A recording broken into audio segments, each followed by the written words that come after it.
Satyabhama Institute of Science and Technology, Chennai. தமிழக மக்கள் ஏமாளிகள் இல்லை என்று பாஜகவுக்கு சொல்லக்கூடிய நாள் விரைவில் வரும் என்று முன்னாள் மத்திய அமைச்சர் ப. சிதம்பரம் தெரிவித்துள்ளார். 700 ரூபாய் உயர்த்திவிட்டு 100 ரூபாய் குறைத்தால் இங்க இருக்கிறவங்க எல்லாம்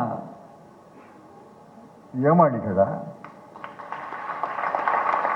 நான் கேட்கிறேன், 700 ரூபாய் உயர்த்தி விட்டு 100 ரூபாய் குறைத்தால் நீங்கள் எல்லாம் ஏமாளிகள் என்று நம்பித்தானே செய்யறாங்க. 100 ரூபாய் குறைச்சதை நான் வரவேற்கிறேன். ஆனால் நான் மீண்டும் ஆட்சிக்கு வந்தால் 100 ரூபாய் கூட்ட மாட்டேன்னு சொல்லணும். நாம் ஏமாளிகள் அல்ல என்பதை உரத்த குரலிலே சொல்வதற்கு ஒரு வழி இருக்கிறது. இன்னைக்கு சொல்ல வேண்டாம், மனசுல வச்சுக்கோங்க. சொல்ல வேண்டிய நாள், சொல்ல வேண்டிய முறை தெரியும் உங்களுக்கு. நாங்கள் ஏமாளிகள் அல்ல, நீங்கள் எங்களை ஏமாற்றுகிறீர்கள், ஆனால் நாங்கள் ஏமாளிகள் அல்ல என்று சொல்ல வேண்டிய நாள் வரும்போது உரத்த குரலிலே சொல்ல வேண்டும் என்று உங்களை எல்லாம் அன்போடு கேட்டுக்கொள்கிறேன். Sathyabama Institute of Science and Technology, Chennai.